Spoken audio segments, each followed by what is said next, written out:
Kiai Kasanbesari yang kabur dari pertarungan sebelumnya membuat Kiai Pacet mengumpulkan seluruh pasukannya untuk menangkap Kiai Kasanbesari dan juga Pangeran Kalang. Kiai Pacet pun menunjuk Pangeran Lembu Peteng untuk memimpin pasukannya dalam misi pengejaran kedua murid Kiai Pacet. Setelah menemukan mereka berdua, timbullah peperangan yang sangat hebat. Kiai Kasanbesari pun melarikan diri ke desa Ringin Pitu, sedangkan Pangeran Kalang lari ke Taman Sari, Kadipaten Bedak. Pangeran Kalang bertemu dengan Roro Kembang Sore yang merupakan putri dari Pangeran Bedalem. Roro Kembang Sore pun tidak keberatan jika dia bersembunyi di Taman Sari karena Pangeran Kalang adalah pamannya sendiri. Pangeran Lembu Peteng pun datang ke Taman Sari untuk mencari Pangeran Kalang. Dia pun terpikat dengan kecantikan Roro Kembang Sore dan langsung menyatakan perasaannya. Pangeran Kalang yang mengetahui hal tersebut diam-diam masuk ke dalam kadipaten dan melaporkan kepada Pangeran Bedalem.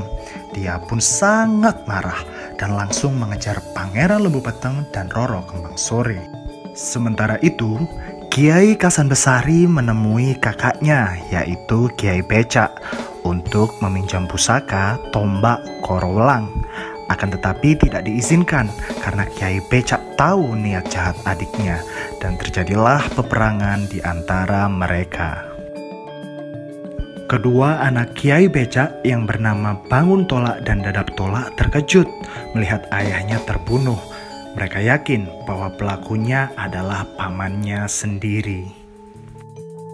Mereka berdua pun mengejar ke arah selatan dan terjadilah peperangan yang mengakibatkan keduanya terbunuh dengan berlumuran darah yang berbau langu. Maka dari itu, tempat terbunuhnya Bangun Tolak dan Dadap Tolak dinamakan Desa Boyolangu dan juga Desa Dadapan. Kiai Kasanbesari melanjutkan perjalanannya dan bertemu dengan Pangeran Bedalem yang sedang mengejar Pangeran Lembu Peteng. Dia menceritakan peristiwa sebelumnya dan Kiai Kasanbesari bersedia untuk membantu Pangeran Bedalem. Akhirnya mereka pun menangkap Pangeran Lembu Peteng dan membunuhnya. Jasadnya dibuang ke sungai, sedangkan Roro Kembang Sore berhasil meloloskan diri. Kabar terbunuhnya Pangeran Lembu Peteng diketahui oleh Kiai Pacet. Dia pun mengutus Adipati Trenggalek untuk melapor kepada Pangeran Suko yang ditugaskan Raja Majapahit untuk mencari putranya yang telah kabur yaitu Pangeran Lembu Peteng. Adipati Trenggalek pun menceritakan bahwa Pangeran Lembu Peteng telah dibunuh oleh Pangeran Bedalem dan pasukannya.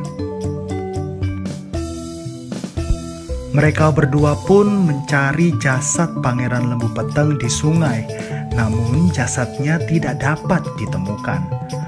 Sungai tempat dibuangnya jasad Pangeran Lembu Peteng pun dinamakan Kali Lembu Peteng. Pangeran Bedalem pun tahu bahwa dia dikejar oleh tentara Majapahit. Dia pun ketakutan dan lari ke arah selatan dan memutuskan untuk mengakhiri hidupnya dengan menceburkan diri ke sebuah kedung. Kedung tersebut dinamakan Kedung Bedalem. Pangeran Suko dan pasukannya mengejar Kiai Kasanbesari.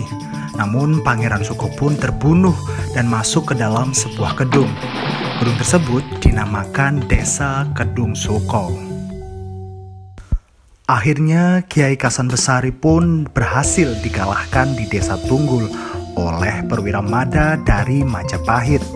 Tempat terbunuhnya Kiai Kasanbesari dinamakan Desa Tunggul Sari. Dan karena keberhasilannya, sang perwira pun diangkat menjadi seorang patih dan mendapat gelar Patih Gajah Mada.